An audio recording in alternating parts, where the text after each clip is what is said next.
When Andres Manuel Lopez Obrador talks about energy, he's really talking about oil. It's a synonym. Energy, in many ways, for Andres Manuel Lopez Obrador is oil. It's a synonym for him. It's a 1970s world in certain ways when it comes to oil and Pemex and national identity and energy sovereignty. And so that's extremely important as we start to look at some of the decisions. And you noted, well, where does he want to move his energy ministry, and who has he appointed as the energy minister? To the oil-producing state of Tabasco. Obviously, it's his hometown, and there's a whole lot of reasons why he has these predispositions to sort of his perceptions of oil and energy being synonymous.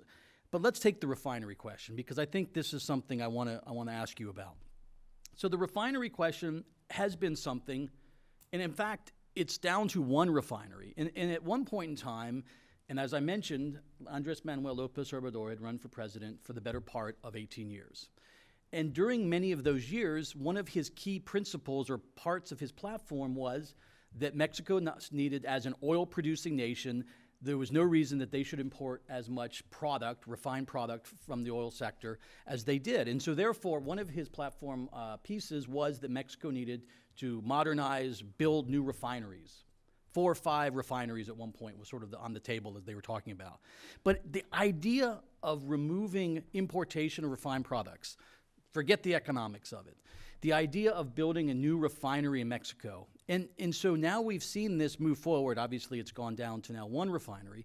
All of the economics questions have seemed to be cast aside. Everyone's argued there's no point in 2018, 2019 for building a brand new refinery. There's all kinds of economics that call it into question. I don't think any of that seems to matter. And now it's actually been put as one of the 10 questions in the most recent consulta. And so my question to you is, will that refinery be built, and how will they do it? Because now they're talking about coming up with the 2.5 million. And again, I don't think it's a matter of economics dissuading or climate change issues dissuading. I mean, this seems to be something that's going to happen. So how does that move forward from here? So to give you a little bit of context, back in May, and I can't remember whether it was before or after La Jolla, I had the chance to sit down with Rocío Nale, the future energy minister, and I questioned her about the refinery plans. And I said, this doesn't seem to make a lot of sense to me. You're saying that you're going to build a new refinery, that it's going to take you 3 years to build a refinery, and I don't know of many places in the world where that's possible. You say it's going to cost you between $4 and $6 billion. My understanding is the refinery of that capacity is going to cost you around $9 billion, if you're lucky, not counting in sort of overruns, etc. And the third point is, Pemex loses money on every barrel of oil that it refines. In fact, what we've seen throughout this administration is that as Mexican refinery output has declined, Pemex's losses have declined. It's an extraordinary thing. In fact, Pemex refining actually turned a profit for the first time earlier on this year, and that's because it is producing a fraction of what it used to produce. So the more you produce, it seems, the more money you lose. Well, Rocío's response was, I don't know why you say it can't be done in 3 years. I've been to a refinery out in India where it cost them $5 billion and they built it in 3 years. And my response was, have you seen the Tula refinery project that was launched in 2009? That was supposed to be a $10 billion project that was supposed to take a few years.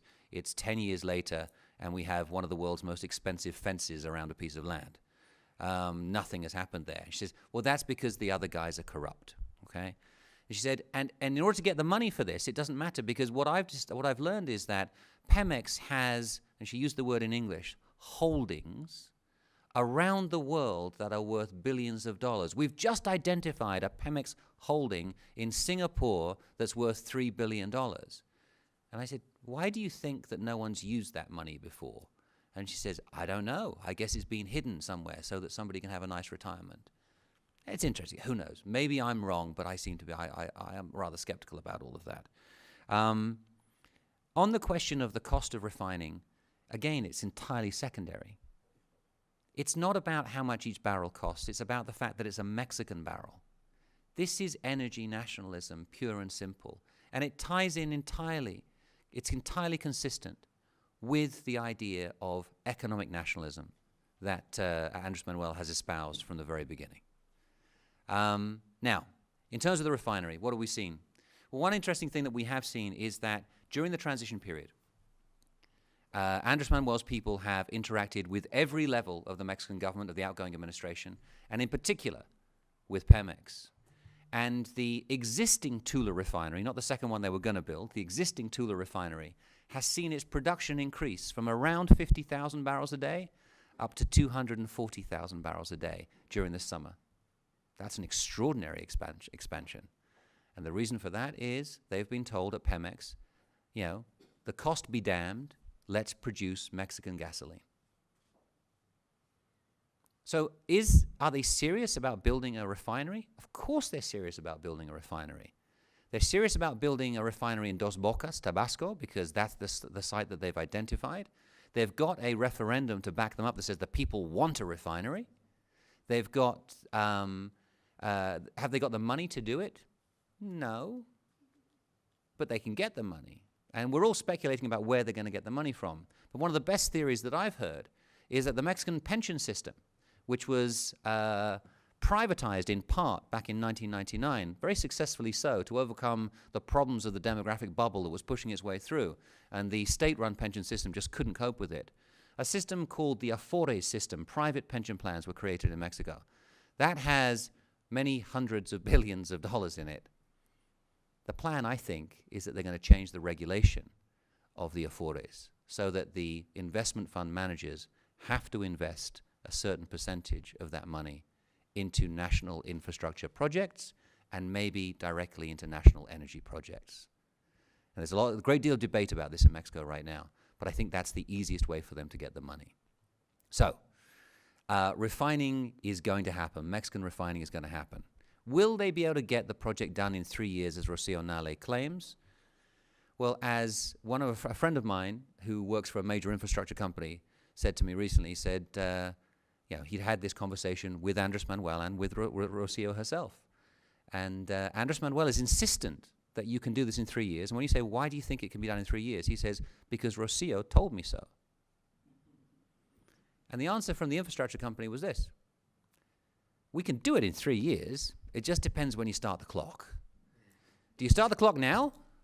When you've bought the terreno, the piece of land, when you've got the permisos, the permits, when you've got all the plans, when do you start the clock? Because if you've got everything else sorted out and it's just a question of construction, we can probably build it in 3 years, absolutely. But that'll be 3 years from now that we start construction. So by the end of Andres Manuel's administration, we may see a new refinery completed. But in Mexican terms, I think that would be kind of a record as well, because we don't see projects being completed that quickly.